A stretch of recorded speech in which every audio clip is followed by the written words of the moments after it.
right, we're good to go? Yeah. All right. I'll call to order. Good evening. Welcome to the Tuesday, July 1, 2025 Urbandale City Council meeting. I will call the meeting to order and ask Angie to take roll call, please. Bodie. Here. Cacciatore. Here. Carberry Montgomery. Here. Kroll. Here. Rosendahl. Here. Please stand as you're able for the Pledge of Allegiance.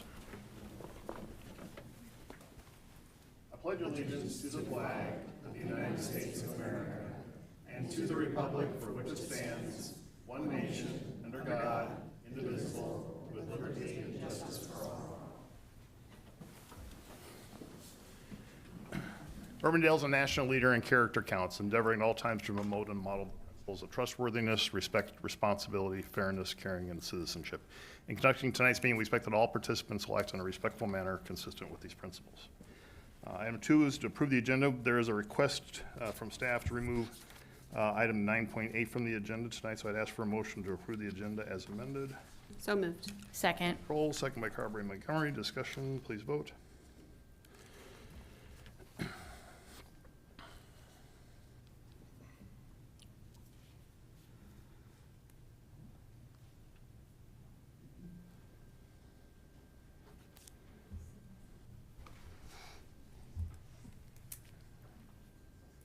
All right, that passes.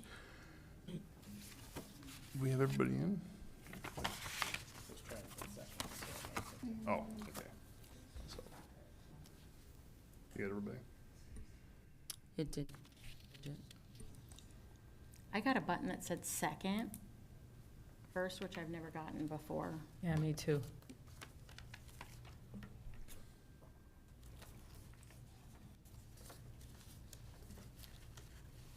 Well, I vote yes. You vote yes. All Carberry. right, that passes. All right, we're on presentations. We do have one presentation tonight, and that's a proclamation for 2025 Parks and Recreation Month. I'm going to read the proclamation, then I'm going to introduce some folks here. Whereas parks and recreation programs are essential to communities, including Urbandale, Iowa, and whereas these programs are crucial for maintaining the quality of life, health, and economic and environmental well-being in Urbandale. And whereas parks and recreation promote healthy, active lifestyles, prevent chronic diseases, and enhance mental and emotional health. And whereas these programs boost Urbandale's economic prosperity by increasing property values, expanding the tax base, attracting tourism and businesses, and reducing crime. And whereas parks and recreation areas in Urbandale improve water and air quality, prevent flooding, provide vegetative buffers, and create wildlife habitats. And whereas they also ensure ecological beauty and offer spaces for all ages to connect with nature. And whereas the U.S. House of Representatives designates July as Parks and Recreation Month. And whereas Urbandale, Iowa recognizes the numerous benefits from parks and recreation resources.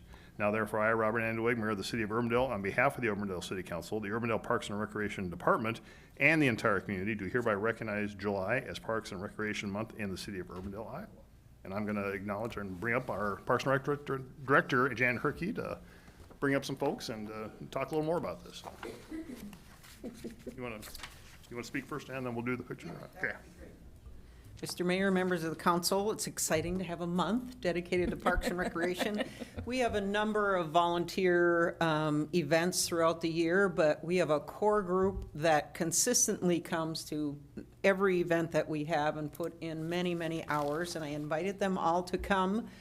Tonight, there's a few that literally didn't get the memo, but John, Betty, you want to come up as well? And we're sincerely grateful, the hundreds of hours that these volunteers put in that help our staff to get projects done and so forth. So we're all here and excited to take a picture with you and the proclamation. Okay. Well, I need you to sign it first.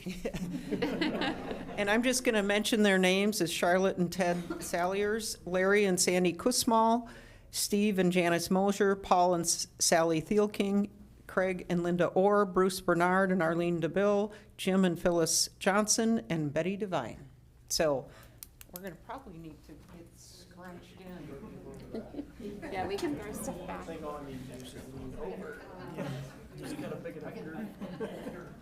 Or just lean back.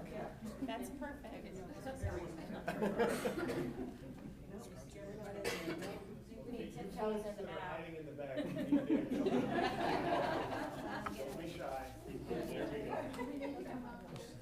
Yeah, maybe bring some more to the mayor's left. Let them come forward a bit. There we go. Good, good, good.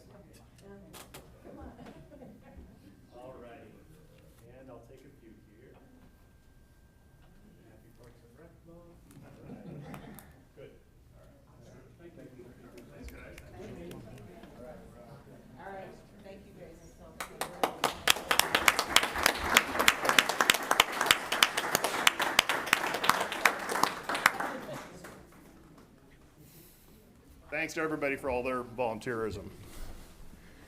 All right, next we'll move on to citizens forum. This is the opportunity to address something that's not a part of tonight's agenda. And I know Betty's Eileen here yet? Okay, we'll move that later. Okay, and I know there are also a number of folks here from the Cobblestone area tonight. I think there was gonna be somebody that would speak on behalf of the group, so I'll recognize whoever that's gonna be. To come up here, please give your name and address for the record. Sue Way, 2513 Pine Circle, Urbandale, part of the Cobblestone Development. I had some questions and concerns after coming over to check on some platting or boundaries that had to be identified through a survey, rather at the last moment. So I'm going to read you how this occurred. Okay. All right. And thank you for your time. And I enjoyed reading your bio, everyone's bio. so Okay. You're talented. On May 30th, I received notification from my construction company that my deck plan had been approved by the city. They would be going ahead to build. June 11th, I received from 515 Construction, my building company, that the city was requiring me to do a survey of the lot for a setback. Nick Wilkins, who is owner of the company, had gone to the city to ask why at this point. At this point, where I'm approached with this is halfway through the building project. One phase had 44 homes, another phase had 30-some homes, had not been asked to check any setbacks. Our phase has, let's say, 27 homes, I think. And they said that his explanation to them, which he shared with me, was my lot was unique. It is an odd lot, but I wouldn't call it unique. Okay, walking through the area that had never had any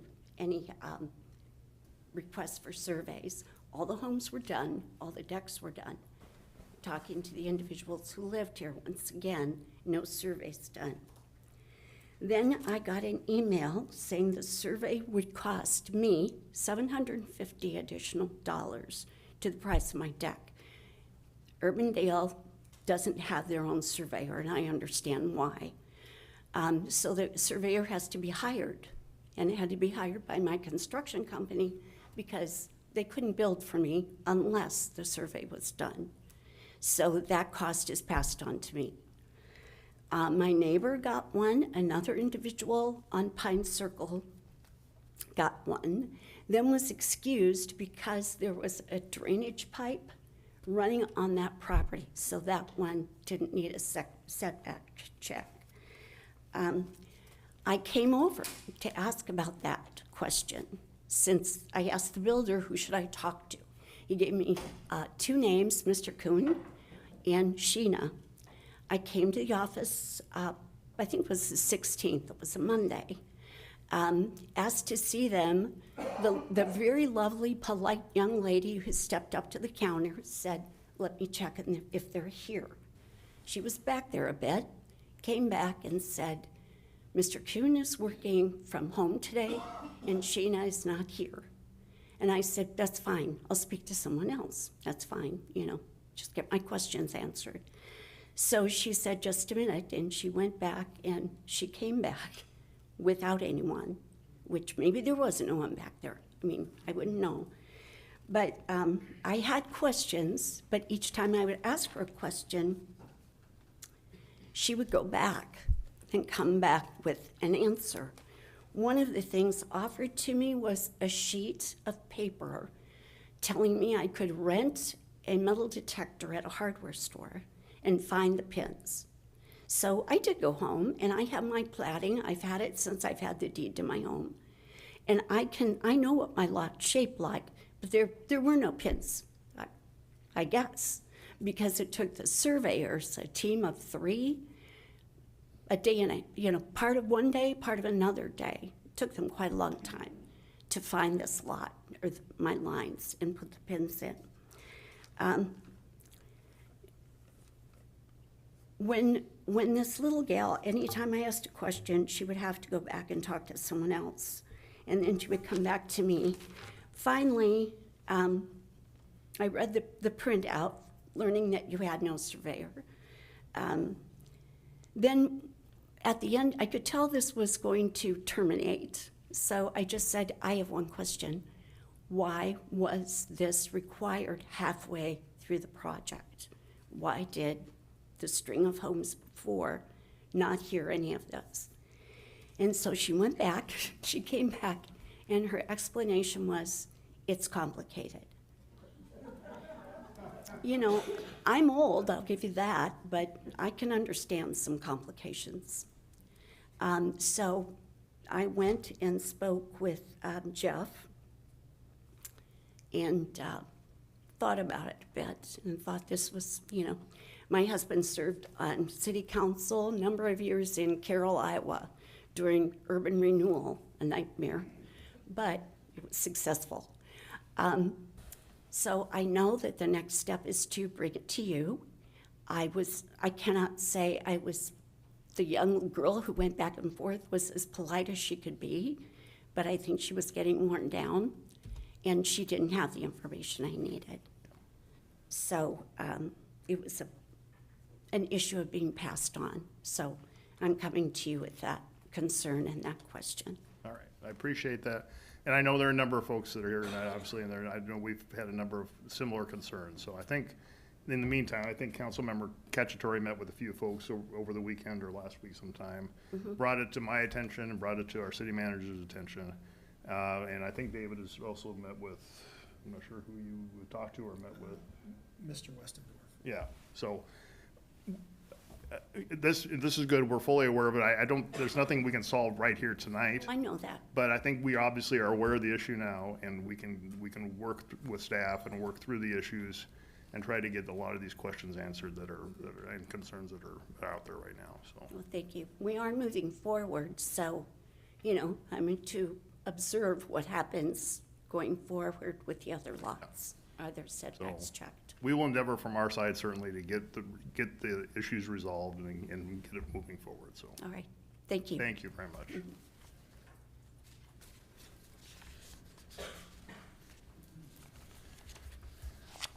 Mr. Mayor, members of the council, my name's Jeff Westendorf.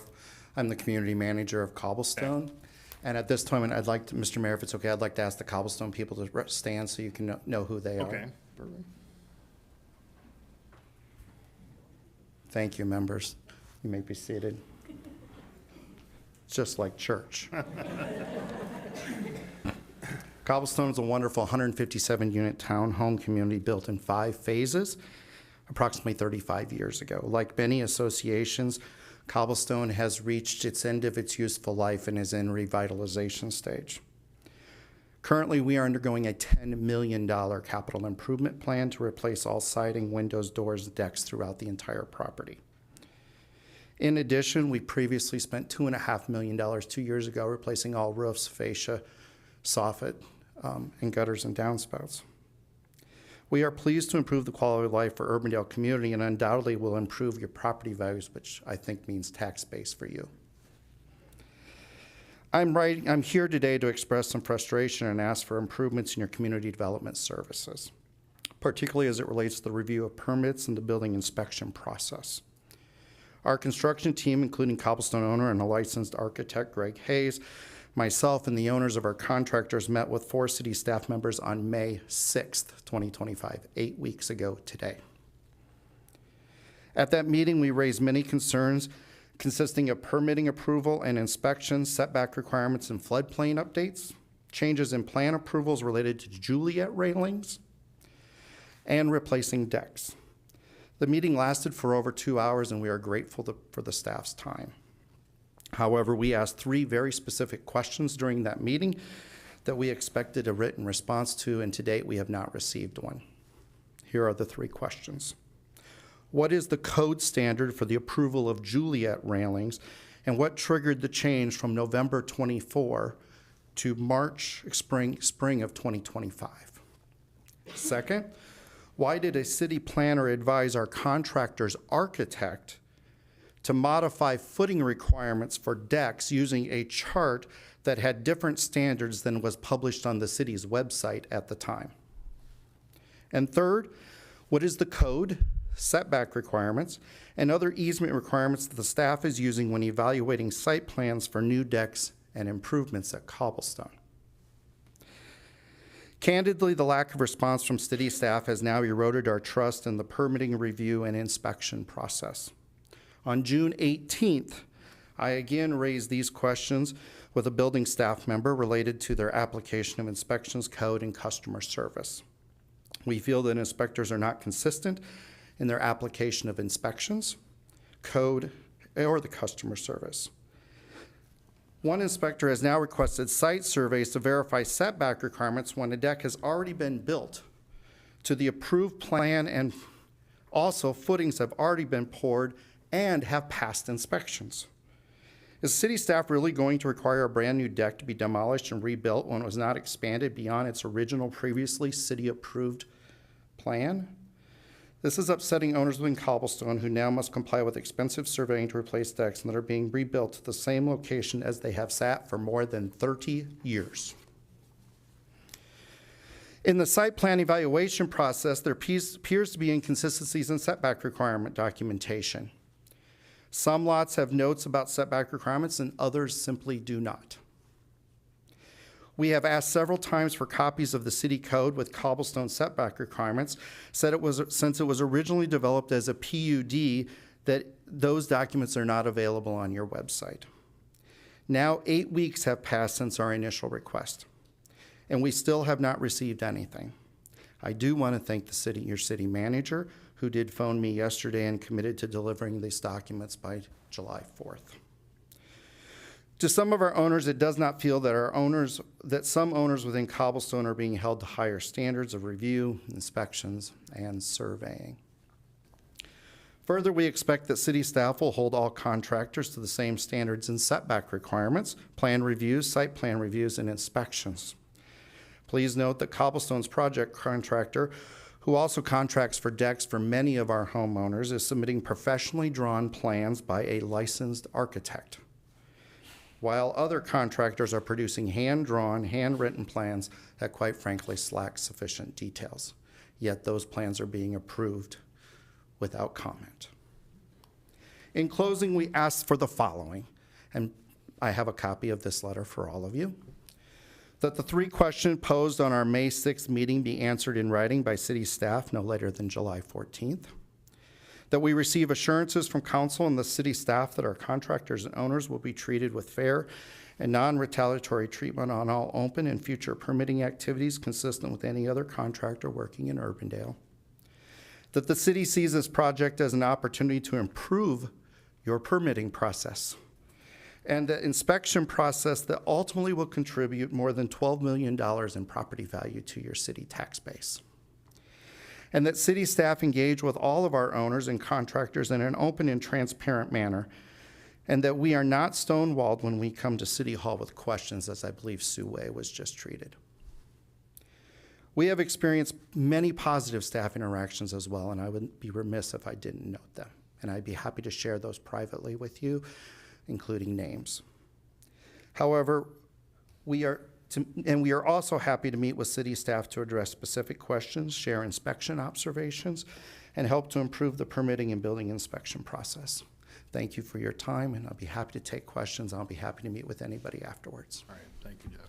And again, as I said after Ms. Way spoke, we are committed to resolving the issues. We'll work through the issues. I know you and David, again, as I said earlier, spoke, and we will follow through to make sure we can resolve the items. So, Thank you, Mr. Mayor. all right, thank you. Thank you, everybody, for being here tonight as well. So, all right, is there anybody else that would like to speak to the council on something that's not a part of tonight's agenda?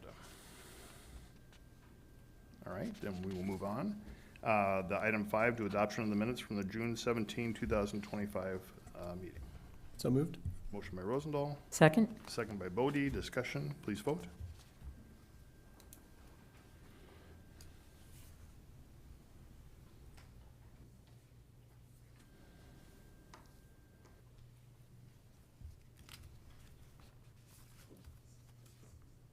All right, that passes. And before people leave, I guess I just want to make clear on one point. we're working through, you're the contact person as far as any issues on the homeowners, and you'll get that through you to our staff and to David, right? Okay, that's what I make clear. So we'll work through that. We have the conduit, the process to put in place. So, okay, thank you. All right, moving on then is the consent agenda. There are 8 items for approval on the consent agenda. Move approval of the consent agenda. Motion by Kroll, Second. second by Carberry Montgomery. Discussion, please vote.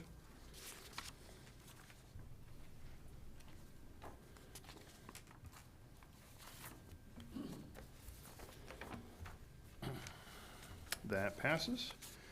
We move on to public hearings. Item 7.1 is a public hearing to consider the amendment to the zoning code, chapter 160.37 for accessory dwelling units. The public notice for this was published in the June 13, 2025 Des Moines Register. Ashley, any objections to that notice as published?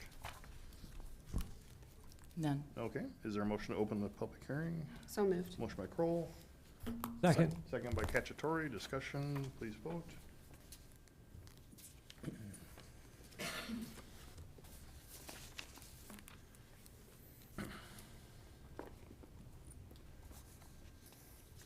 That passes. And to introduce this item is our Director of Community Development, Steve Franklin. Steve?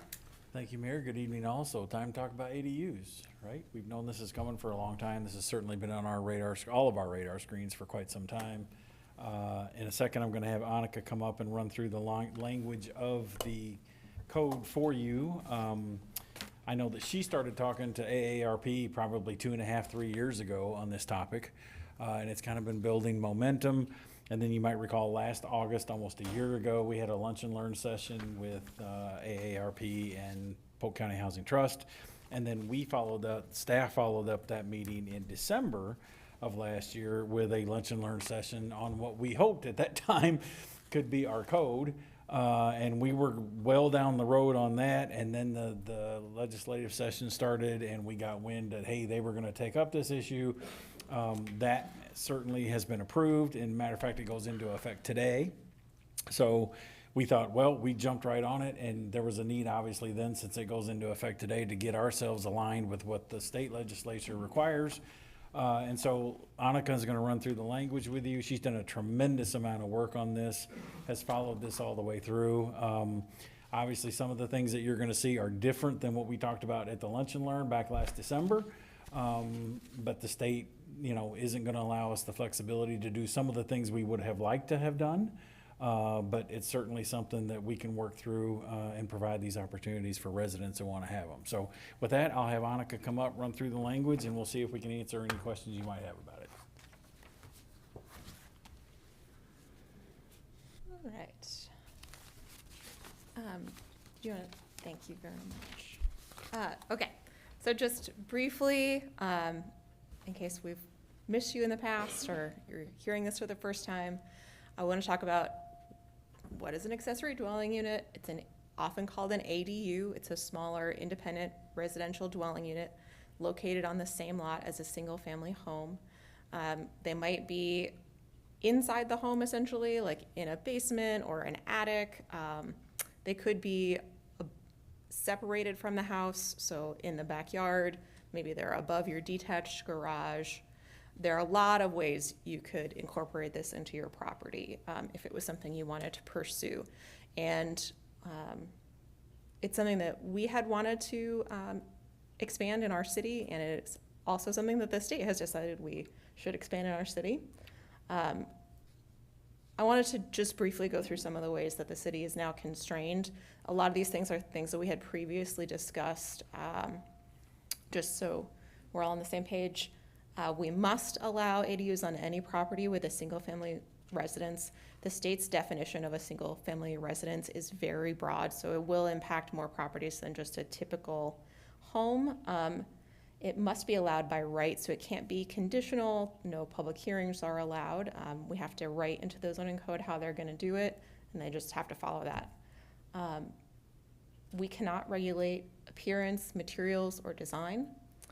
The allowed size must be at least 1,000 square feet or 50% of the size of the house, whichever is bigger. We cannot be more restrictive of an ADU than of a single family house regarding the bulk requirements like setbacks.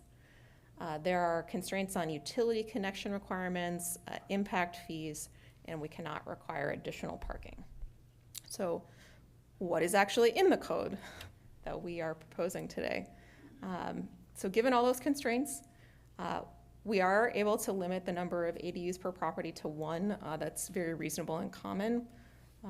While we cannot require particular materials or design, the ordinance is going to encourage the builder to maintain the character of the neighborhood.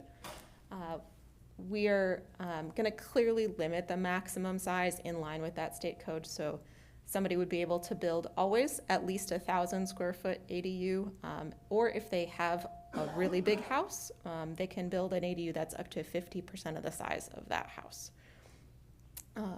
The code will provide requirements for setbacks. For an attached ADU, the ordinance is going to require the identical setbacks as the primary structure. So that makes a lot of sense. If you're going to put an addition on your home for the ADU, it's the same requirements as would be for any other addition onto that same home. For a detached ADU, the ordinance is going to require building separation, the same as we would for any other like shed or garage. And then the code is going to default to the same side yard setbacks as are required for that primary structure for the main house. So if your house was required to have 8-foot setbacks, which would be extremely common, your ADU will also be required to have 8-foot side yard setbacks.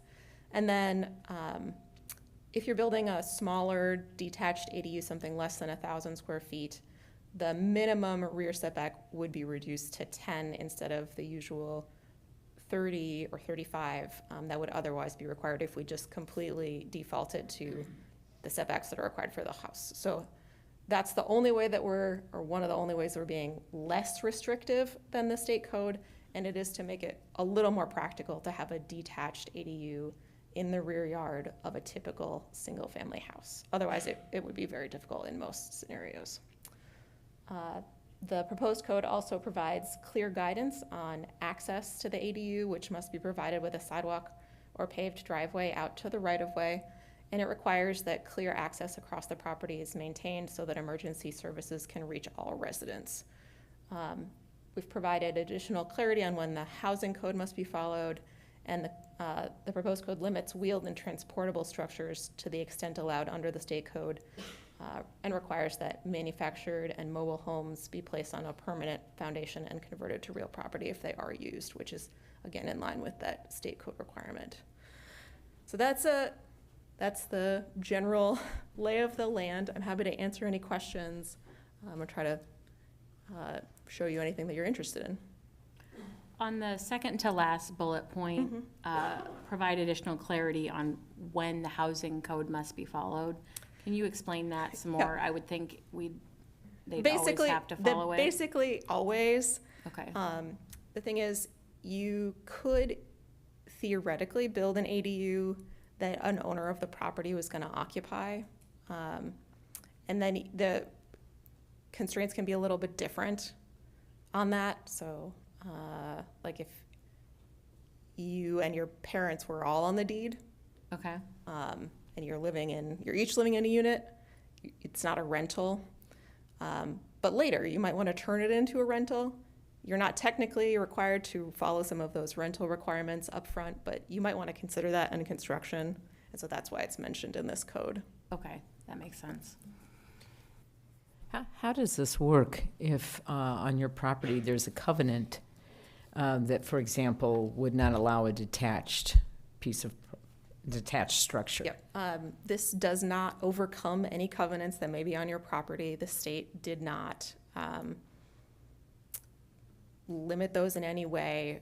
So if you have an existing covenant that prohibits them, or if you want to build a new neighborhood and put a new covenant in that prohibits them, that is still in place. So it's Really? really allowed. Yep. Okay. The ordinance encourages the builder to maintain the character of the neighborhood. It's pretty soft. It Yeah. leaves open the opportunity later for carrots if somebody ever wants to do it. We'll kind of see how it goes. Is there any kind of review process for that? We can't review it. Is this a matter of right? Yeah, so it's sort of like, please, out of the goodness of your heart, respect your neighbors, be a good neighbor. No enforcement, basically. Yeah, there is no enforcement. No enforcement is allowed. What if there's a conflict between the size and the setbacks? I mean, if it's providing for a certain size, but you're not gonna be able to put that size within the setbacks, how do you deal with that? So the state code is new, and we'll see how it gets interpreted and enforced over time. Okay. In general, like, I would not expect it to be a real conflict. You can build as big of a thing as your property will support. That's a common Right. constraint on all property. If you only own a lot that's 50 feet wide, you can't build a house that's 50 feet wide. You have to meet those setbacks. The constraint on the ADU would be the same. I believe that would fall in the spirit and intent of the state's code, but until some people put some projects forward, we won't know. Got it. In your experience dealing with new subdivisions for, ever, do most of those prohibit the accessory dwelling units in their covenants, or? I don't review a lot of covenants in that way, looking for that thing. I would say a lot of covenants prohibit everything that's not a single-family house. Okay. So somebody who is an attorney would have to look at those and see. I think neighbors could certainly come up with reasoning under a lot of covenants to prohibit them. But that would be on the neighborhood or the Right, homeowners it's not something the association city, it's not a city to item. litigate then. And the city is now prohibited by the state code from interfering in those covenants, just in case you were wondering. There's a reason why I'm not on my homeowners association board anymore, guys, just so you know.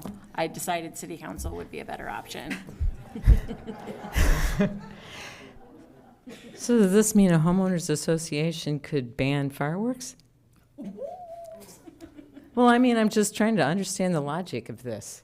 So this is totally only about ADUs, this particular set of code Yeah. that was added. I don't think that's addressed, I don't think that would. I'm just saying. Good question.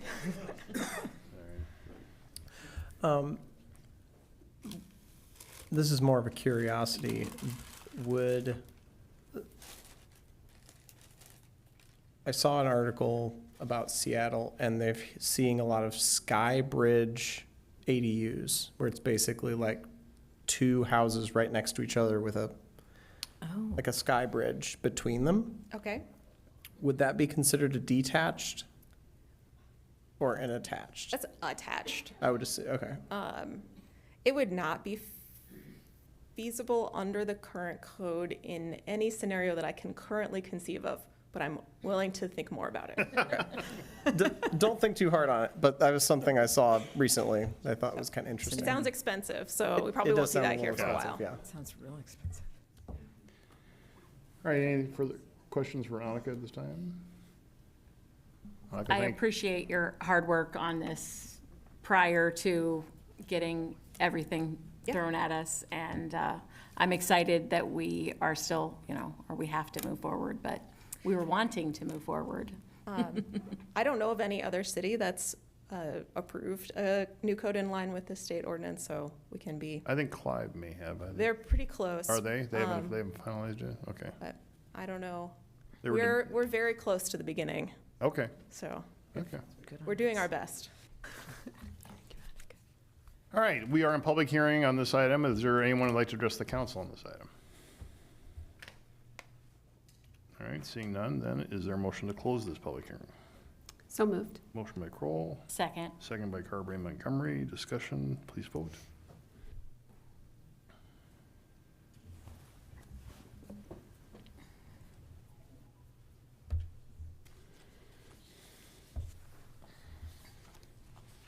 All right, that passes.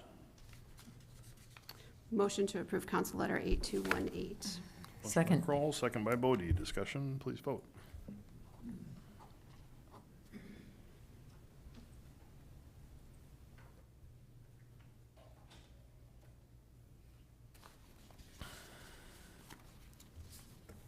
That passes.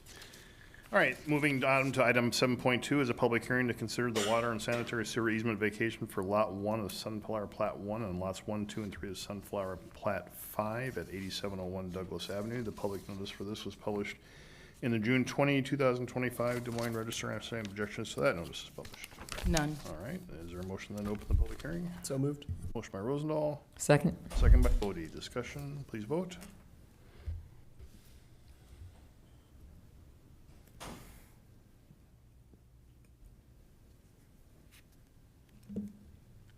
That passes, and turn it back to Steve. Okay, so these next two items, this item and the next item, are literally just a couple of quick cleanup items associated with plats that were previously approved. So in this particular case, this is the Hy-Vee across the street. What you see here are 3 different easements that the request is to vacate those easements.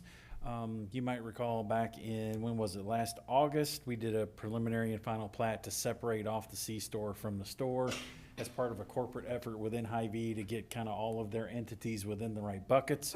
And these easements are kind of left over from way back in the day before this Hy-Vee got built. You might recall there was a strip center that kind of sat more up here. So the orientation of these easements is related to that.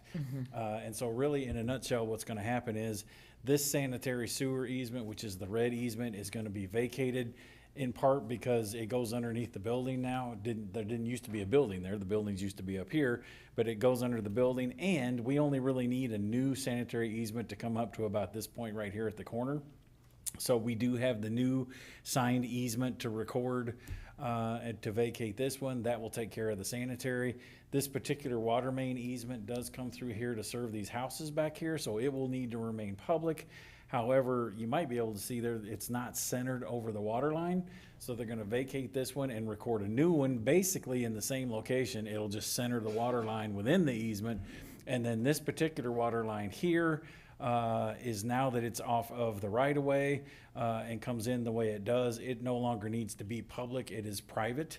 And so that easement can go away altogether as well. So the request is vacate these 3 easements. We do have the language for the new easements. Actually, our plan is to send those in to be recorded tomorrow so that we can have those in place and then vacate these 3. With that, be happy to answer any questions. And Randy Downs with Hy-Vee is also here and could answer some questions on this. All right, thank you, Steve. Questions for Steve on this? All right, we are in public hearing on this item. Would anyone want to address the council on this item? All right, seeing none, is there a motion to close this public hearing? So moved. Motion by Kroll, Second. second by Bodie. Discussion, please vote.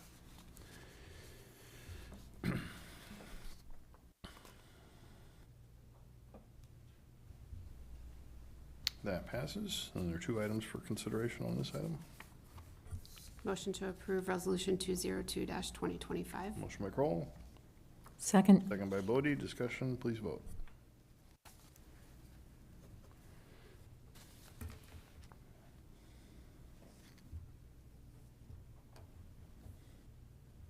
That passes. And motion to approve first reading of ordinance 2025-14. Motion by Kroll, Second. second by Bodie. Discussion, please vote.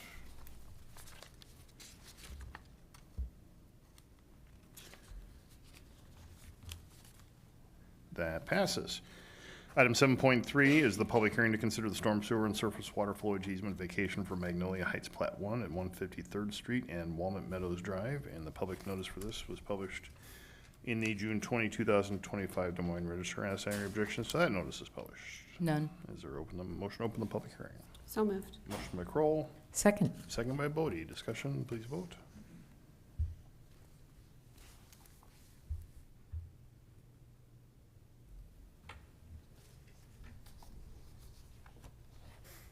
That passes. Steve? Okay, as I mentioned, this is also a cleanup item. So this is the Magnolia Heights development, and the particular easement requesting to be vacated is basically this green line that you see within this black oval. It's a surface water, storm sewer and surface water flowage easement. This is a scenario that's very common where in the initial phase of a development, we need an easement to take care of stormwater. But we know later on down the road, when another plat comes in, it's gonna get reoriented and redone somehow so that an old easement actually goes away. So in this particular case, this was an easement that was recorded in Plat 1. Now we've gotten around to Plat 5. That was approved by the council April 1st, this past April 1st of 2025. And actually, one of the requirements of that staff review and approval of that plat was to then come back and vacate this particular easement. So now is the time to do that. With that, be happy to answer questions. All right. Questions for Steve? All right. This is a public hearing. Would anyone like to address the council on this item? All right. Seeing none, is there a motion to close this public hearing? So moved. Motion by Cacciatore, Second. second by Bodie. Discussion, please vote.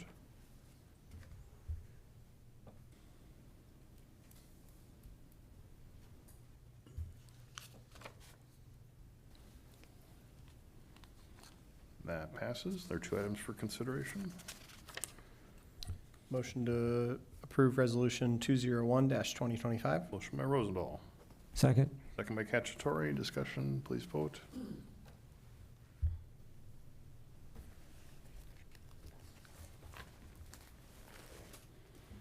That passes. And motion to approve the first reading of ordinance 2025-13. Motion by Rosendahl. Second. Second by Cacciatore. Discussion, please vote.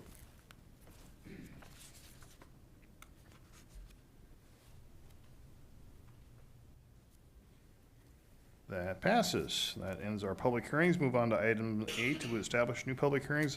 We have one, item 8.1, to establish the public hearing for August 19, 2025 for the Schaefer property application for voluntary annexation. Motion to approve Council Letter 8230. Okay, motion by Kroll, Second. second by Cacciatore. Discussion, please vote.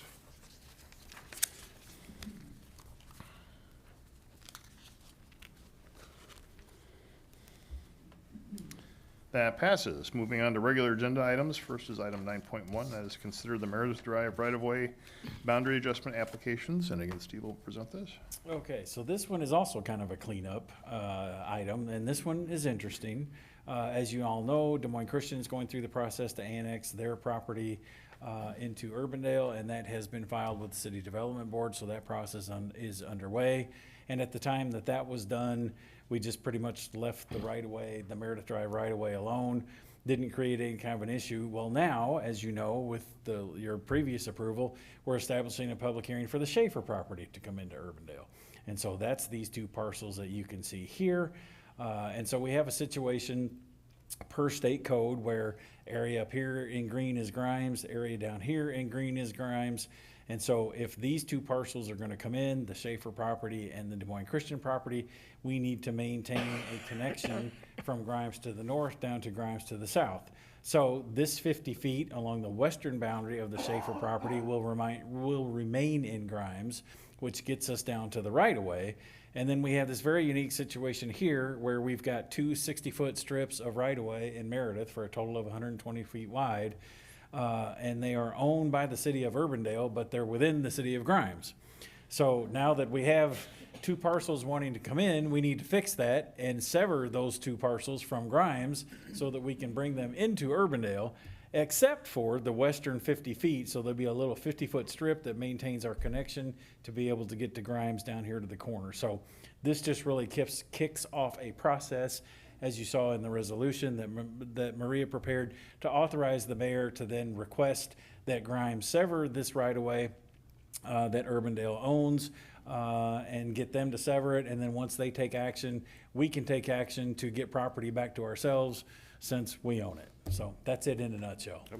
Maria, anything, did I miss anything? Is that basically it? That was Okay. really good. So clearly a unique situation, but it's cleanup and something we need to do. So be happy to answer any questions. Can we put signs that say, like, you are entering Urbandale, you are exiting Urbandale, this is Grimes?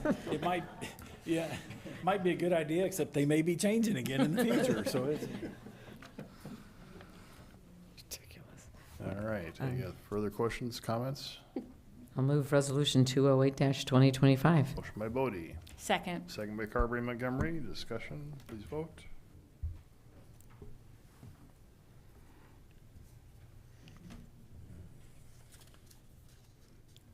That passes. Item 9.2 is to consider the amending Title 13 of Chapter 133 of the Municipal Code. And the Chief would answer any questions if there are.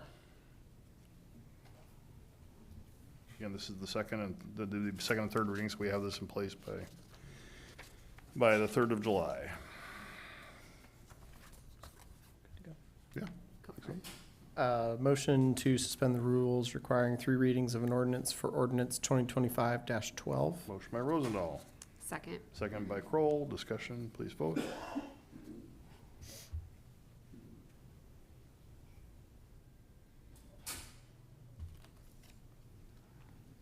That passes. Motion to waive the first and second readings and approve the third and final reading of ordinance 2025-12. Or just the, Oh, just we the are second. second reading. Yep. Waive the second reading and approve the third and final reading of ordinance 2025-12. Motion by Rosendahl, Second. second by Kroll. Discussion, please vote.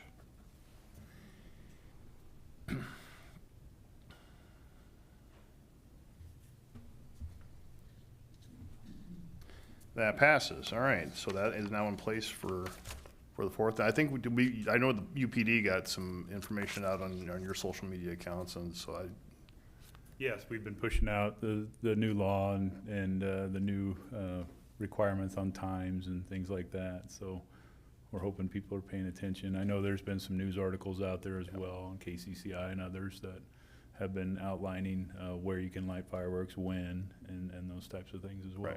Right. Chief, how will this impact our staffing for the 4th? Or will it? It won't. We put the vast majority of our staffing to the events, parade, carnival, those things, fireworks. So we've had a limited amount of people that were working the street already that we keep for minimum staffing, and they were the ones addressing the firework complaints with all their other calls for service on those days. So that will continue. We're not putting, we never really had the manpower to put additional resources towards strictly fireworks enforcement. Okay, thank you.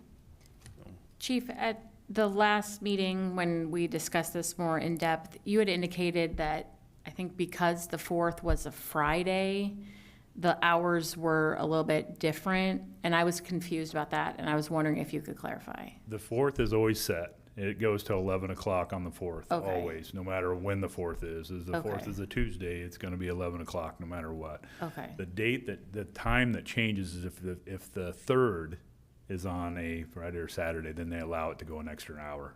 So instead of 10 o'clock, right now the law says 10 o'clock on the 3rd. But if that 3rd happens to land on a Friday or Saturday, then it becomes 11 o'clock like the 4th. Oh, okay, fun. So this year, it's 10 o'clock on Thursday night, 11 o'clock on Friday night. That's correct. Okay, it's and then next odd. year, we can Confusing. confuse more people. Great. Yes. Yeah. Thank you. All right. Yep. Thanks, Chief. And again, just for the folks in the room, this is merely complying with state law. The state legislature did approve fireworks within the state of Iowa, and even though we had previously prohibited them. So we are now required to allow them to be used during the specified hours on July 3, July 4, and December 31. But they are not allowed to be used at all. And what this also does is make sure it's very clear they're not allowed to be used in any public areas, including streets or parks. So, Does that include right-of-ways? well, Yes. yeah, would be. Technically, I would consider the right-of-way to be city property. So, all right. Thanks, Chief. You're welcome. Item 9.3 then is to consider the 2080 agreement providing the crisis intervention team response to the city of Windsor Heights. Yep, so we have a 2080 agreement that we're going to have with Windsor Heights. Windsor Heights is going to be approving this next week as well. This is to share resources, our crisis intervention team with the city of Windsor Heights. So our crisis intervention team will respond to mental health calls for service in Windsor Heights and take referrals from them, just like our officers do, refer to the team when they're not working, and then they do follow up on those. So the agreement is for Windsor Heights to pick up 15% of the cost of the team. So we are in the process of getting some funding from Iowa PCA, Primary Care Association. Have a contract that I'm working on with Maria to provide funding for the mental health officer. So the cost for Windsor Heights and for us will go down significantly if we get that funding in place. And I have, they have agreed to meet with me in the near future to talk about getting some additional funding for the mental health professional as well, not just the officer. So working on that. I think they've taken on a big statewide system, and they're working through all of those things. So we're just one little fish in that sea. So being patient and working through with them, and it seems to be moving forward. So excited about that. Are we Windsor fully Heights is very staffed? excited to be partnering with us as Yeah. well. Are we fully staffed again? We have hired our mental health professional, and she will be starting on the 15th. Fantastic. That's great. Thank you. I appreciate your work on this. This is such an important program that we offer in Urbandale, and, you know, partnering with another city is just another way that Urbandale is so efficient with our resources. And I appreciate your continued efforts to find resources and use them efficiently. Thank you. I'm just glad we're helping more people. That's really great. Absolutely. Can I move that one? You can move that. Move Resolution 206-2025. By Bodie, Second. second by Carby and Montgomery. Discussion, please vote.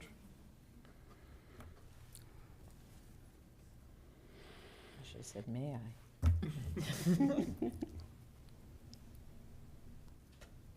That passes. Item 9.4 is consider the 28E agreement for the school resource officers. Chief?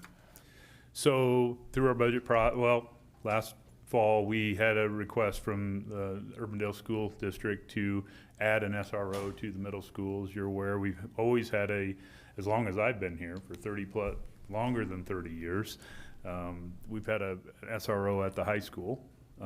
They requested an additional SRO for the middle school and do a little bit of work at the elementary level as well, just visiting those schools and offering a little extra security.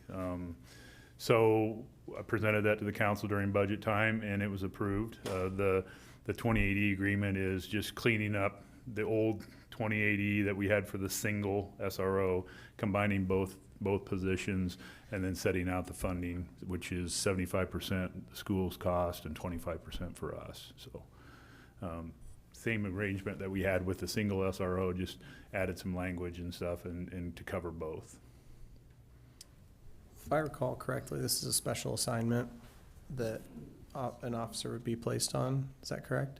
Yeah, we consider it a specialized assignment within the police department. Correct. And what kind of additional training goes into being assigned on the school resource officer? There are specific schools that are offered to train the school resource officers, and we send our officer to that school, and it's coming up very soon. So we'll be able to get the new officer that we selected to that training before the school year starts. Excellent, thank you.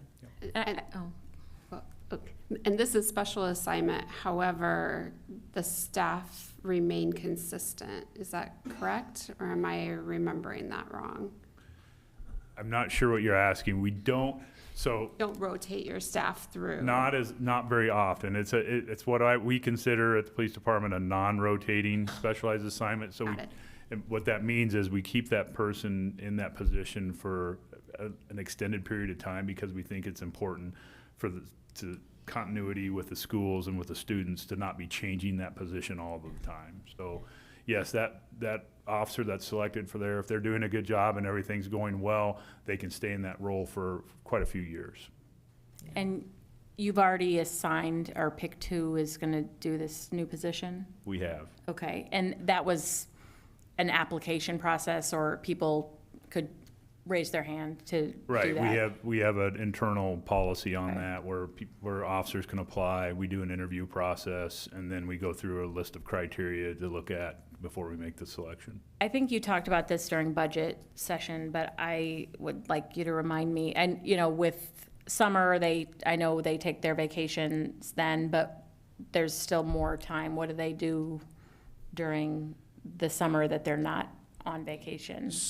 For the last several years, the high school SRO has taken the majority of the summer off. Now, he does show up for our big events, National Night Out, things like that when we need him.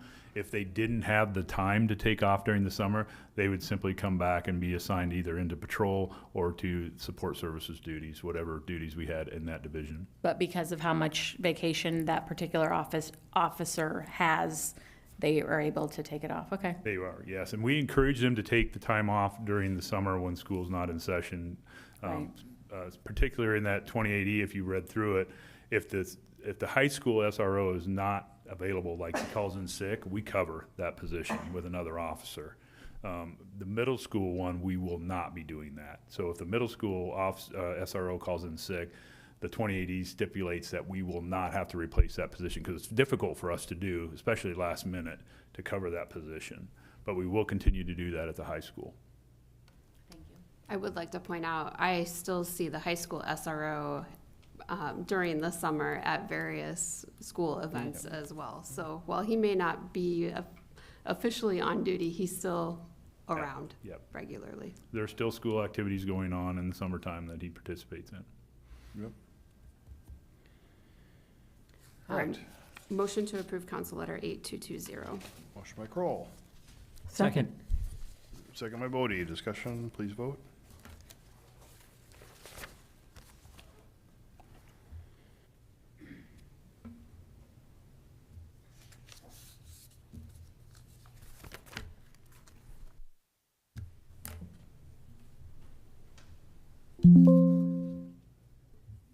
Cacciatore. I'll vote yes. Still loading. There you go. All right, that passes. Item 9.5 is consider the real estate purchase agreement for 7015 to 7025 Douglas Avenue. And to introduce this is our Director of Economic Development, Aaron Dion. Aaron? Great, thank you, Mayor and Council. I'll do a presentation on this item and the next one, if that pleases the council. Fantastic. Yeah, this was originally presented to you on June 3rd, but decided to move it to this meeting, post making an action on the Downtown Urbandale Master Plan, or the Urbandale Downtown Master Plan, and that was approved on June 17th. These are two key properties related to that master plan effort. The first is 7015 and through 7025 Douglas Avenue. That's the former Dairy Queen or Chili Cow property, as well as the Big Sky Bread building, and then the parking behind that. And then the second acquisition is the back parking lot of S&C Auto in the blue here up on the screen. So as I mentioned, it's a key area in what we're calling the big node or the big block of the master plan. This is where a big placemaking investment is envisioned for the effort, as well as a major stormwater component to be able to get additional stormwater capacity in an area that has none at this time. And these properties align with the current version and the approved version of the master plan. So a little more detail on the 7015 Douglas. It's two buildings. One is 5,800 square feet with Big Sky as the main tenant. And then 7025 is the second building that's the former Dairy Queen. The terms, the main terms in the purchase agreement is $850,000 purchase price. We would be assuming the leases. There are 3 of them on there. The due diligence period would run through August 15th, and we've got things in process for environmental, building inspection, our lease reviews and appraisal work, with the closing anticipated at August 31st. The second purchase is for the back parking lot, which is approximately 14,000 square feet. We are going to do a plata survey to find those actual boundaries, so that square footage might change a little bit at closing, and the purchase price would change commensurate with that at $650 a foot. And due diligence ends on September 15th, and then closing by the end of September. Wow, that was quick. Happy to answer any questions.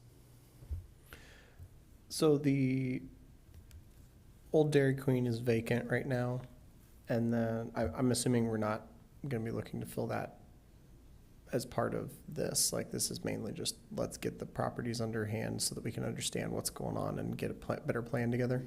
Yes, I mean, certainly through the master plan, all of you have read it. I mean, these are key properties in there, so we do want to have quality tenants that would be a part of the vibrancy of the neighborhood.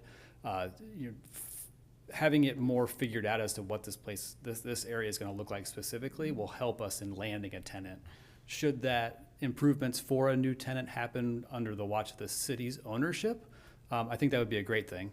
Today, that's not in the cards to just start swinging hammers trying to improve a space. We will want to do it with a known user identified, so that we're not creating a vanilla box that someone may not even need. Right. And I mean, that goes for the same, like, let's say one of the tenants in the building were to say, you know what, I want to terminate my lease, I want to get out. And that kind of same strategy, we really wouldn't go and say, we need to improve this, unless we were approached and somebody said, I want to be in that space. Right, yeah, it's, cities don't typically get in the landlord business. We all know this. You know, finding the right tenant will be, if we do have one that's, would be a good tenant, we would want to pursue, how can this be, you know, a hand in glove situation? If one of the tenants that are currently there decides that they don't want to be there, we most likely wouldn't like just try to get the next person to come in and do it. We would want to vet future tenants that they are wanting to be a part of this new neighborhood. Gotcha. Thank you. Okay, any further questions? Move Resolution 173-2025. Motion by Bodie, Second. second by Carberry Montgomery. Discussion, please vote.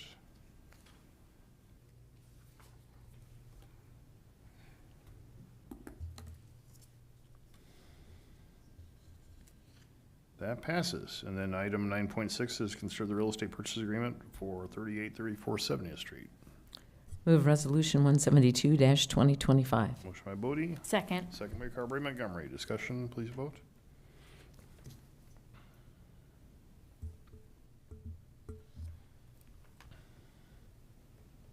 That passes. All right. Thank you, Aaron. Item 9.7 is consider the owner's agent agreement for the police department headquarters, and to introduce this is our Assistant City Manager, Curtis Brown. Curtis?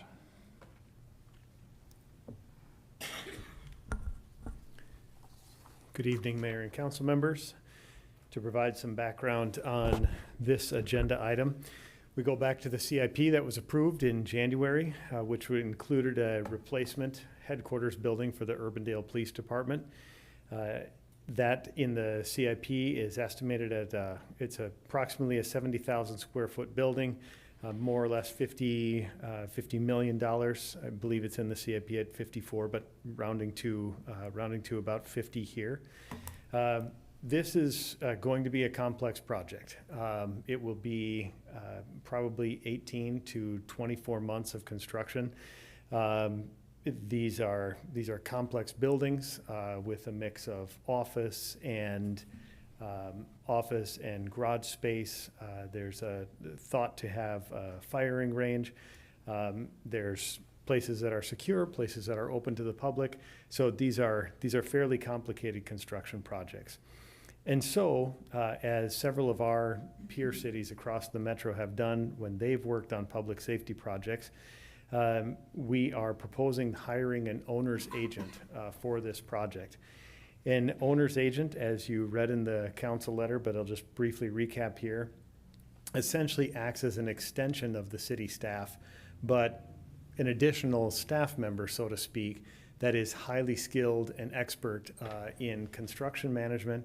And in the case of the firm that we're recommending and its principal, is very experienced with public safety projects as well, and having completed a couple, one just this week, in the last several years here. So we did talk with our neighboring cities of Clive and Waukee, visited with both of them. And the point of hiring the owner's agent is to do a few things. Number one, it does act as a supplement to the city staff that is very consistent throughout the whole project. So as city staff members have varying responsibilities within the organization, this owner's agent can remain focused on this project on our behalf. The goal is to ensure that the city's priorities for the building are baked in from the very beginning. Before even hiring the architect, we have a clear understanding of what the city wants to get out of this project, and we ensure that that is protected throughout the design and then construction process. And then, perhaps most importantly, is that the project is delivered on time and on budget. And so throughout the process, the owner's agent also brings that critical eye and good questions to ask on where we can, we talked about efficient use of resources, where we can value engineer, where things can be made to work better or cost less, or preferably both. And so, as consensus gathered among the staff that this is a good direction to go, and we received the feedback from our peers, we went out with an RFP in April. We were very pleased with the response, received 7 responses, and then of those 7, interviewed 4 firms. And then we had a multidisciplinary team within the city review those, and the consensus choice was to hire Sidekick Development, and the principal is Angie Fonku. And Angie is actually with us tonight, so there'll be an opportunity in questions. If there's any questions that you have specific for Angie, she can help with that. And as I mentioned, Angie has worked on the Clive, the Waukee public safety projects, previously Altoona, and is now working on completing the Grimes Johnston new fire station as well. The finances. The agreement specifies a professional services fee of 1.75% of the total cost of the project that are managed by the owner's agent. So in a project like this, it's hard to think of which processes wouldn't be managed by the owner's agent. So Angie will help us develop the RFP for the architect. We'll answer questions from the architect, help us through the process of selecting. So at each of those steps, from architecture and design to the site planning and ultimately to the construction, even the selection of furniture and fixtures can help guide the staff through that process as well. So you can imagine a process where we're picking colors of paint or styles of chair. It'll be really helpful to have an expert in the room who has seen this happen. So we estimate that the fee would be about $875,000, but I have to be perfectly clear, this is an estimate. So the percentage will remain the same, that 1.75% of the managed cost, but here today, we don't know what this project will cost. More on that in just a moment. The 1.75% does assume that we would go with what's called a construction manager process. If we did not do the construction manager process and went with the traditional hard bid general contractor, the owner's agent cost would rise to 2%. So that's that. Just a note, because there was a question asked about the bid process as well. So remember that the owner's agent is a professional service with a fee for service based on the scope of the work. A construction manager would be the same, a professional hired to manage the construction project, but then the project is broken down into separate bid packages. So for example, Clive on their public safety center had 11 separate bid packages. So think earthwork, structure, plumbing, electrical, etc. The Waukee, a larger facility, had 18 different bid projects. So even with a construction manager, it's a professional service broken down into bid. The contrasting side is the general contractor, where you hire one firm that is responsible, and then one bid, one price, but then that general contractor manages all the subs underneath of them. So, Curtis, is that what we did for like Fire Station 43? correct. Okay. Yeah, Urbandale has not done a construction manager major project. But we've So, had like general contractor. we've done general contractor. Yep, it's what most people would be familiar with public projects. So we don't need to decide that right now, but it's just an important clarification because the fee is different whether it's construction manager or general contractor.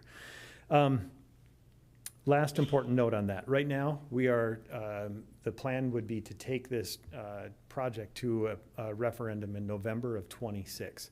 And so Angie has agreed in her agreement that her maximum fee from now until whenever we say the project will proceed will be no more than $100,000.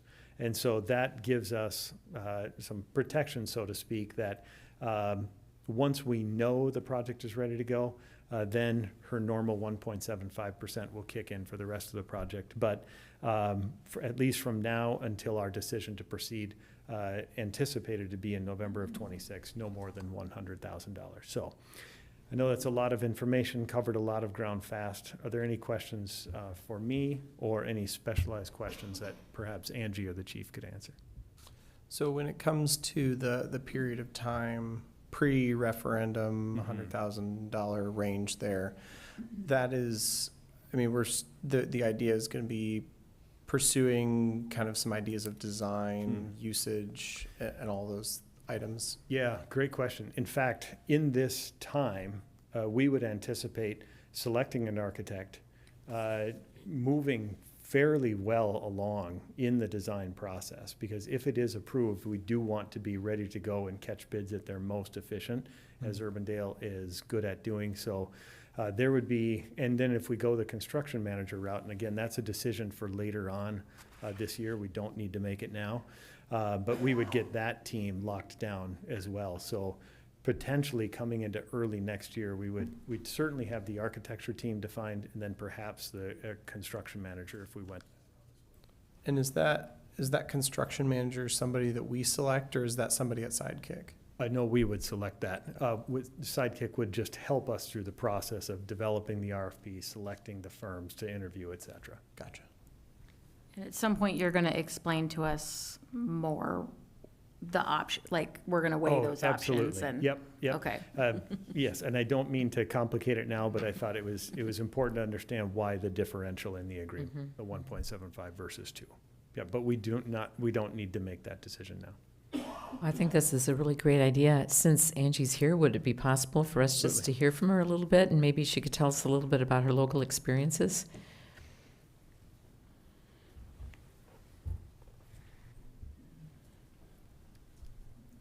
Mayor, Council, thank you guys for having me today. Angie Fonku, as he said, with Sidekick Development. I've had my company almost 5 years now on my own. It'll be 5 years in October, and I've primarily been doing public work. Started with Altoona, which was a little bit different. It was a lease purchase, so you could do things differently there. But then got Clive Public Safety. We just wrapped up Waukee Public Safety. Police moved in last Monday, fire moved in today, and it actually worked. They got a call and they could dispatch, so very thankful for that. I was a little nervous. Working on Grimes Public Safety right now, which is Johnston Grimes Fire. And then I'm also on DART. So a lot of experience with the public world, mostly in a CM model, which again, we can all decide later. But basically, as he said, I'm an extension of the city, so they don't have to hire someone that solely focuses on this. Over the last, Altoona was 8 years ago, so over the last 8 years, I've just gained a lot of police knowledge, so understand secure areas, understand interview rooms, soft interview rooms, that sort of thing, and the specialized equipment that comes along with police. So I'm happy to talk more or answer any other questions. I'm just a little curious about your background that got you into this work. That's a really long story. I've always been in construction, so but I did land development for a long time, and then got into developing historic properties, but always did the development sides, like the entitlements and the tax credits, but worked for a construction company. So while I was working for them, I was kind of the owner on the other side trying to transact tax credits. And so I sat in all the construction meetings. And so by doing that, I kind of learned vertical construction. That was probably 15 years ago. And then I've always just put that knowledge together, still do a ton of entitlement work and a ton of development work, but really my specialty is public work right now. So I have a marketing degree and a management degree, nothing to do with any of this. Well, thank you. Yeah, thank you. Just curious, do you have offices in the metro? I have an office downtown, yep, at 220 Southeast 6th. Yep. Do you have employees? No, just me. Oh. Do you sleep? From about 11 to 4, yes.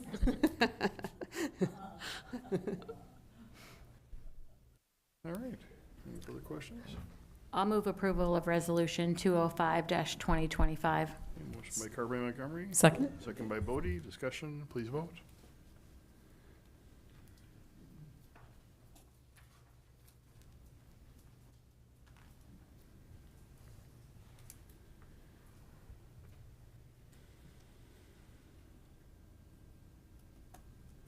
That passes.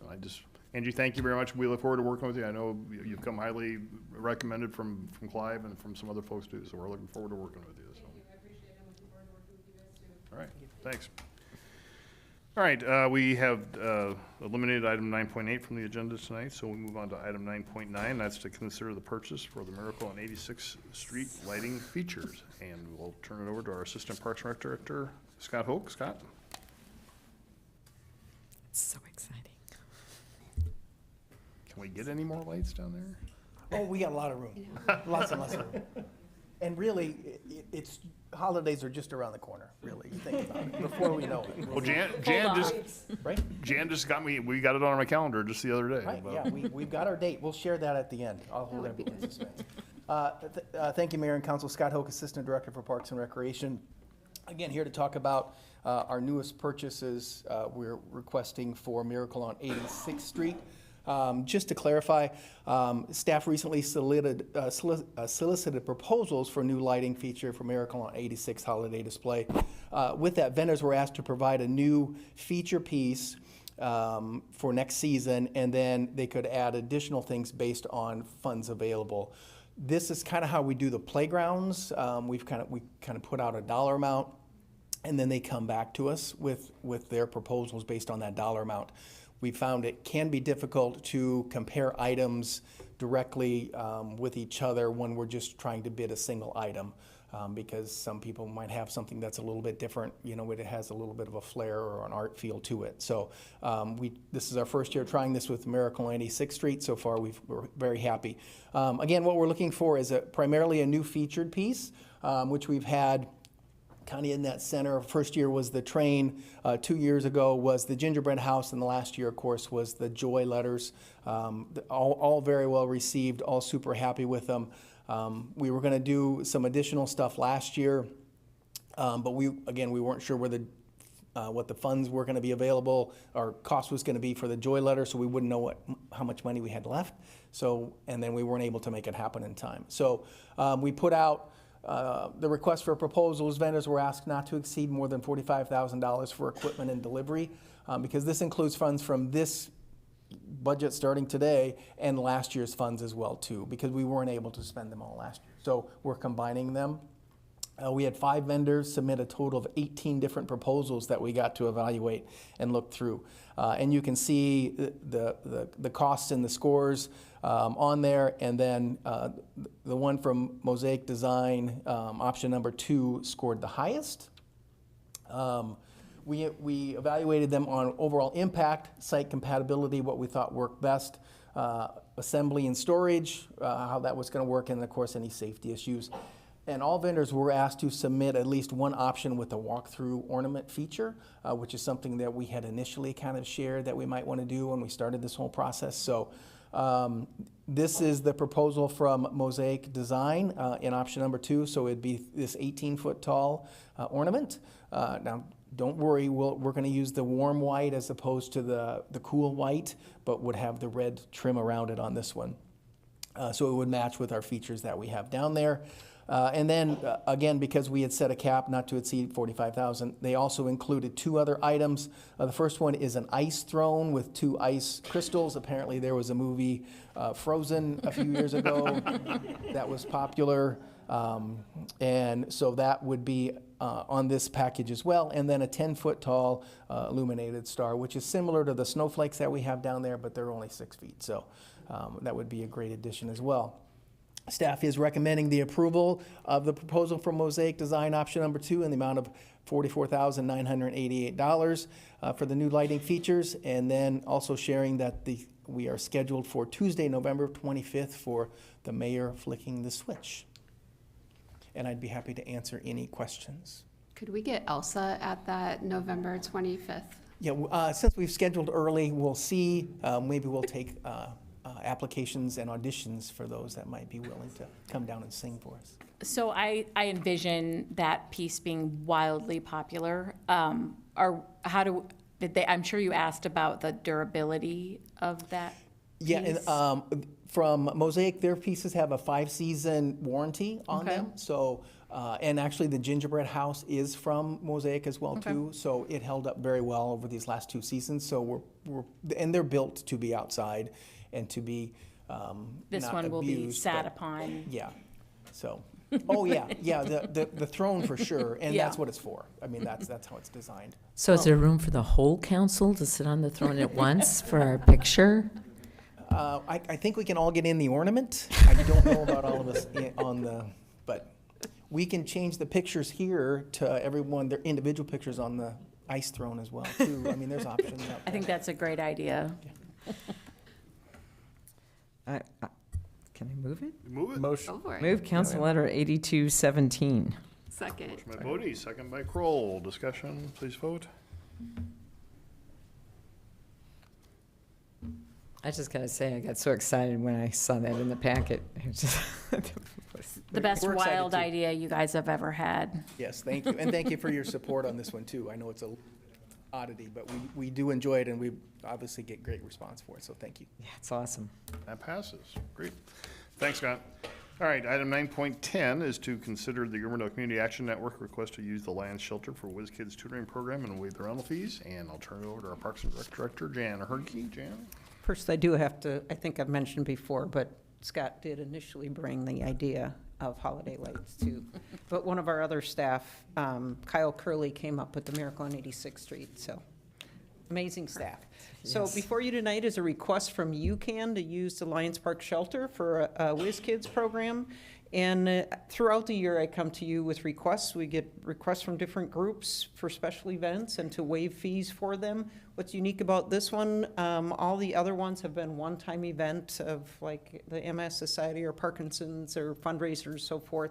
So this is a unique one, and the city currently doesn't have a specific policy regarding fees and shelters. They're just come before you on a case-by-case basis. So that is something I'll just share with you that we'll be looking at before the start of next year. So consider getting a set policy. But before you tonight is the request from UCAN. Currently, the Lions Club uses the shelter the second and the fourth Thursdays. They have a longstanding reservation. And the UCAN would like to request the alternating, so the first and third. This is a program that they would partner with the Lions Club. So the Lions Club will be giving up their time or partnering with them. It's 3 to 5 o'clock, so it would be every Thursday, starting from September 4th through December 18th. Visiting with UCAN, with Betty and Mary here tonight to answer questions as well, suggested that if it is something that's considered by council and approved by council, staff recommends a pilot program just to give it a try. Again, we're not, this request to Parks and Rec is about a shelter rental, not about the program and so forth. But as part of the packet, the superintendent of the schools did provide a letter of support. So ultimately, again, this is a policy decision, and staff can't make a decision in regards to waiving fees for shelter. So I outlined some of the essentially talking points of we certainly have a relationship with UCAN in the past. Again, this is unique that we have not with other groups done an ongoing rental and waiving the fee. If you were to decide to charge them for those 9 dates, it would be $1,170 for this pilot program. So happy to answer any questions that you have, and again, representatives here tonight from UCAN as well. I've got a question. I should know the answer to this, but what's our relationship with Lions? I mean, it's Lions Park. I mean, do they pay? No, they, in I think, 1970s maybe, that they built the shelter and gave it to the city. So that is with the current facility, is they have use of it at no fee. So that's a very unique, because they gave us the facility. So I guess when I say no other group, but years ago, probably 10 years ago, we had the different sports organizations and different groups that were asking for use of shelters for different meetings and so forth. And we finally just said, you need to rent it, and then just on these individual basis are the requests for the different special events. So a unique situation and policy decision before you tonight. Another quick question from me, and then I'll shut up. But with Betty and Mary here, do we understand why we can't just have this program at the school?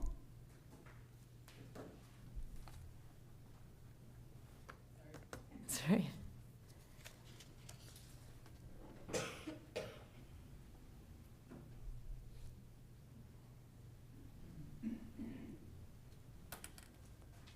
Good evening.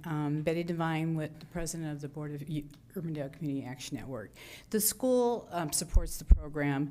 They were saying it would be best not to have it in the facility because they have Adventure Time. It might be confusing, and it'd be best for just to get them out of there. Plus, we were trying to just separate them. So like, school's done, and now you're gonna come and you're gonna have some games, we're gonna do some one-on-one, and we're gonna give you a snack and just kind of make it like an after-school program versus in the school. Okay, all right. I thought And it might be think- that, but yeah, I there wasn't was- sure. Yeah, and there's not really a good area for that. Okay, thanks. All right. Betty, while you're up, do you want to introduce Eileen? Yes, I would love to. Eileen, would you please come up here? So on behalf of our Urbandale Board, the Community Action Board, I'd like to introduce you to our Executive Director. This is her second day. You might be familiar with her name or her face, Eileen Bogus, and we're so happy to have her with us. All right, welcome aboard, Eileen. Yeah, good to see you again. And then after Like a bad penny, I'll just keep turning up. And after she gets her feet wet, whenever you want, just reach out and we can have it, set up a meeting with her individually, coffee, whatever you would like, okay? All right, All right, perfect. Thanks, Betty. thank you. With that, any other questions, or is there a motion? So with the specific policy toward like when or if we would want to waive shelter rentals and everything like that, is that something that we can kind of talk, like, is the idea of that we would go into budget time and have that conversation and kind of set that policy at that point in time? Correct. That is the plan. Or potentially sooner, Yep. the rest of this calendar year, just so that there's an answer moving forward. And I see the discussion being more than just about shelters. It's about all of the different. We have some policies in place, for example, about permit fees. We really need to have a broad discussion about cost recovery and about, a hard policy on these kinds of things. And so we get some council direction moving forward. Because there's a variety of kind of interesting scenarios that come up from time to time. Yeah. No, I definitely agree. I think like having a policy set would be a very good way to approach Right. it. Good. And you make a good point, Mr. Jones, is like when we do waive the fees, we still have cleaning fees and so forth. So we're actually subsidizing special events when we do that. So that will be a good thing to consider, all those points when we address that. But Well, there's a potential opportunity cost of a rental we didn't get to do. Right. So, But this gives us, again, 3.5 months to do this, and then we can evaluate this. And it's not a long-term commitment at this point, and we can review it and evaluate it, and then come up with a consistent policy moving forward, not only on these fees, but as David said, I just had somebody approach me on a request for waiving some permit fees on a special project, a nonprofit type construction project. So those are the things we need to evaluate and come up with a strong policy on, that we have a strong, consistent policy. I agree. I'd be willing to move this with the understanding that it is being developed as a pilot project for us to have more information to move forward with developing an appropriate policy. As long as that language is in there, I'd be comfortable with that personally. So I'd move that. Okay, motion by Bodie. I'll second that. I think By Rosendahl. this supports youth services as well when it comes to like human services as well. Okay. Any further discussion? Yeah, I just want to voice some support for this. UCAN is an organization that we provide direct financial support to. I think that distinguishes it from that and the food pantry, I think from other entities and organizations in the community. So, we're either paying, it's pay me now or pay me later sort of thing. And so, for that reason, I support this. All right. Any further discussion? If not, there's a motion and a second. Please vote.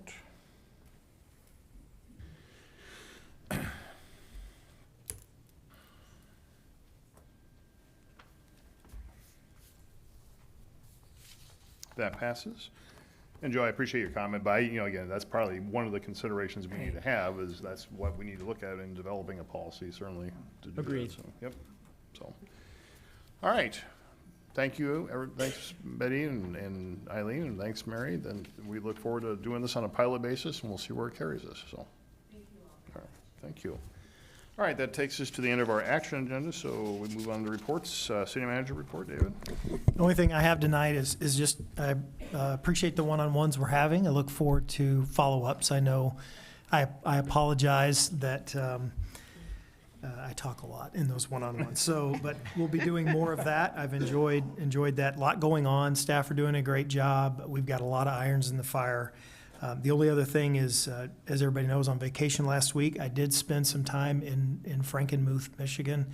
Spent several hours in the country's largest holiday/Christmas decorations store, and I do have photos and ideas I'll be sharing with Jan and Scott very soon. But that's all tonight. I don't know if Thank they you. need any extra help. Nobody gets more excited about the holidays than your city manager. All right. Really? All right. Wait, Okay. we'll have to see him at a Miracle on 86th Street. I feel like Elsa is in your future. Yeah, maybe you need to wear the Elsa costume. Might be a reach. Amy. I was just going to say, well done, Bob, on the State of the City.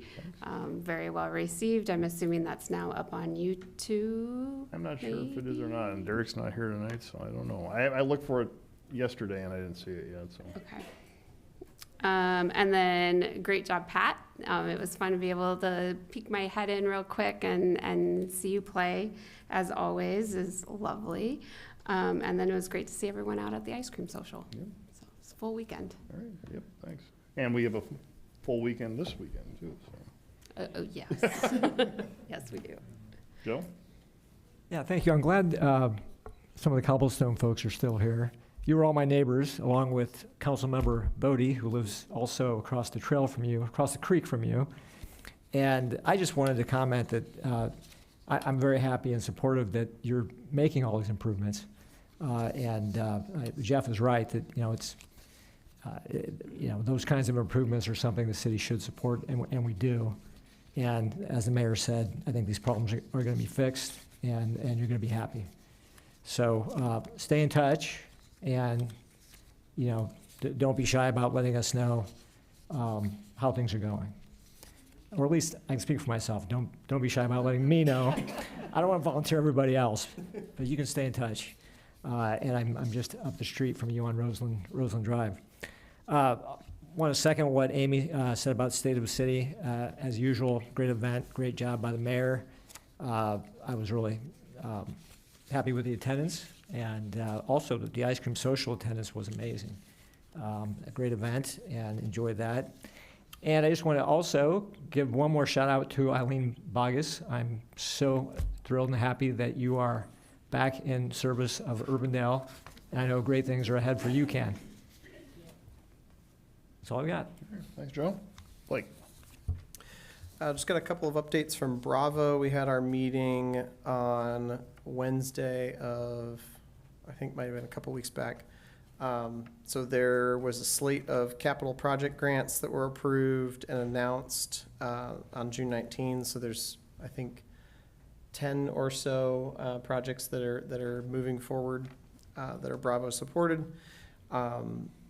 Just some of the changes in budgeting, grant making is going to be down a little bit just because of some of the changes to the 2080s, that Altoona and Norwalk being leaving the program.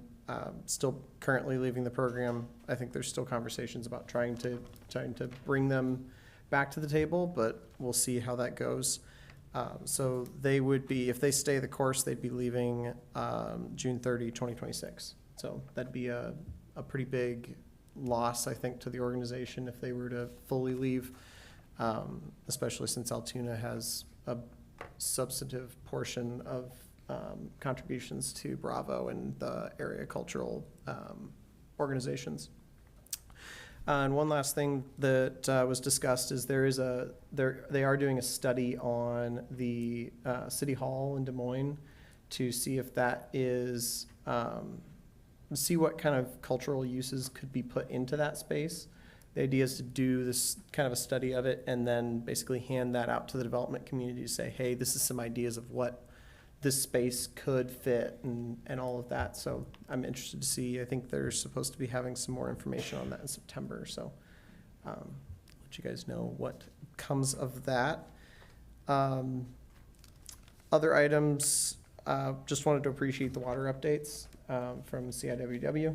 And it's nice to get those daily and kind of keep track of what's going on. And want to appreciate everybody with working on the irrigation ban. I know it's not always fun, but I do appreciate having treated water. So, I'd encourage everybody to kind of stick it out and hang together, because it's important to make sure that we can process the water we need. Absolutely. And then next week, I think I'm going to be swinging by the Community Crate event at the Harkin Institute. So I was going to take a look at that. Oh, you're going to be there? Excellent. So I'll report out on that, and Amy and I will report out on, I guess, that. Okay. Thanks, Bridget. I'll be attending that event as well. Sweet. Along those lines, I today participated in an interview with Project Uplift. I think I represented the city well. Derek worked with me, and I said nothing that would remotely get us crossways with the legislature. Are you sure? I am. I'm very sure. Derek was there to make sure. And I was sorry to miss the State of the City address, but I heard rave reviews, and I just want to thank the mayor and our communications team and the rest of the staff for putting on such a great event that really highlights the great things that we're doing here in Urbandale. I passed around, I don't know if you saw it, I can show you after the meeting, Pat, the map that I think we'll be moving forward with in Dallas County for the supervisor redistricting. It will put us in a district with Clive, Grimes, and Granger, Dallas County portion of Granger, and the surrounding townships. We'll likely be having a public hearing the week of July 21st, and I'll be sure to let everybody know. I talked to Julia Helm about making sure that the cities get notified of that hearing. I'll be missing the Lunch and Learn next week due to a rescheduled DART meeting. And then I also had a question. Have we changed the August 5th council meeting? I believe that's August 4th. It's on So the we Mo- it's on the did change Monday. it, so we did change it to Monday to accommodate National Night Out, because that is a big deal Yeah. here. So I just didn't have it changed on my calendar. I don't either. That's why I was wondering. That's good. So. That's good. I'm glad you brought it up. So, Angie, can you, check with Nicole when she gets back? So the council meeting is Monday, the 4th. Okay. I really actually don't even have any DART updates, so it's kind of a lull. Amanda's on vacation, so All right. it'll come back up, I'm sure. That's all. Thanks. Pat? Well, I really want to thank Jan and Scott and Derek Zarn and the entire Public Art Committee for the gig. I want to make it clear, I'm a volunteer on that gig. But to get to play music at the Giovanetti Center Sunday afternoon, that was an absolute delight, and thank you all for that support to make that happen. Got ideas for how to do that in the future so that the communications around where we are going to be in case of inclement weather are even clearer, but we did a halfway decent job on that. And my apologies to the Historical Society that I couldn't get to the ice cream social because of that. When you're done, you have to move the harp. Just a quick reminder of things that are on my mind always, that all are welcome discussions that we said we would have after we passed that all are welcome proclamation, or didn't pass it, but you know what I mean. Yes. Kind of supported all that. I want to make sure that we remember that, and also that we had talked about having a staffer that was going to support sustainability efforts, at least in part. I know this is on people's agendas. I'm just being a reminder of that. I want to mention that I was at the Polk County Board of Supervisors this morning when they received and filed the Central Iowa State State of the Water Resources Assessment Study, and there were about 10 speakers there. I was one of them. I made it very clear I was not representing anyone but me, a mom and grandma, an agricultural engineer who cares deeply about our water quality. But I do think it's going to be important for all of us to kind of understand what's in that report and do our part to help fix the water resources that we have. And it's clearly not just a matter of building through Central Iowa Water Works a bigger nitrate removal plant. Right. So, and with that, I know we're looking forward to putting together some kind of a lunch and learn around the Walnut Creek Watershed Management Strategic Plan. And I wanted to mention to our development folks that Jonathan Swanson, who spoke today with Public Works in Polk County, has mentioned that in the past they've put together brainstorming sessions when they needed to look at creative ways to manage stormwater, and was potentially interested in looking at the big node. So it might be something to give some consideration to. That could be exciting. July 15th at 3 p.m., ICON is having the trailhead groundbreaking for the Hubble site. So that's down there at Fleur.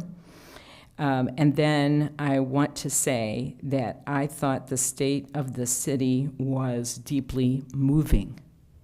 And that had a lot to do with the beautiful videos and our mayor's eloquence. Thanks, Pat. Appreciate It really was. I still tear up about it. And to the Cobblestone folks, thank you so much for coming. I am just across the bridge from you. And if something comes up, I'm the greenhouse. Go across the bridge, make a right. I'll be the greenhouse on your left. I will come over. So it's not just Joe. Okay. Joe and I will both do that. David, could you get us, like, I'm sure something you could email that report, the water report? It's going to be online. It's 250 pages. Yeah. And then there's another 108-page summary, which I want to look at closely because I'm not as sure about the summary as I am the quality of the original 250-page report. And Where's the original? I downloaded the summary. So where do you find? it's supposed to be on the Polk County website. Okay. Polk County Board of Supervisors. Well, send us something. A link in my update this week. Okay, that'd be great. To the full file if that's what you want. And always I forget something. I really wanted to thank all the council people who came to that concert on Sunday. All of you showed up. That was really fantastic. missed it. I know, but you do a lot. But anyway, thank you all for coming. But also I wanted to thank you for posting the Central Iowa Waterworks updates. I think that's really important that we support them in that way, and I really appreciate everybody doing that. Yeah, thanks, Pat. Yeah, and everybody should be getting direct now rather than I really snapshots and appreciate how forwarded that stuff. change. Yeah. Okay. Yeah. Hopefully, it won't be long until we won't need those every day. Yeah, I don't know. The water numbers are not going the right direction. You know, I had one person comment about what's going on and what, is this a problem? Why is CIWW, is it a problem for CIWW? I said, no way. It's, CIWW, the creation of that and the formation of that, we're better together than we would have been had CIWW not been formed. So it's unfortunate where we are right now with the nitrate issues, but the fact that we have Central Iowa Water Works and we're all in this together on the production side, I think will be much. Water's going to be an issue. It is an issue. It's going to be an issue for a long time. But I think we're better off together than separate. Much better together. I couldn't agree more. Again, thanks everybody for the good comments on the state of the city. We had a great turnout despite the rain and we had a big thunderclap right in the middle of the presentation, but it still went on. I'm trying to think of everything else. A lot of things going on. Oh, there will be. I'm going to be doing that again at the chamber luncheon. They have me scheduled for July 16. You probably have to pay a fee. If you want to hear it again, you probably have to pay a fee to be there, but unless you can convince Tiffany not to. But there will be a redo of that. I know Derek said he was going to get that online somehow. We have the 4th. The end of this week is the 4th, so please, everybody, have a safe and enjoyable 4th of July weekend. So with that, we are at the end of the agenda. We are adjourned. Have a great rest of your evening.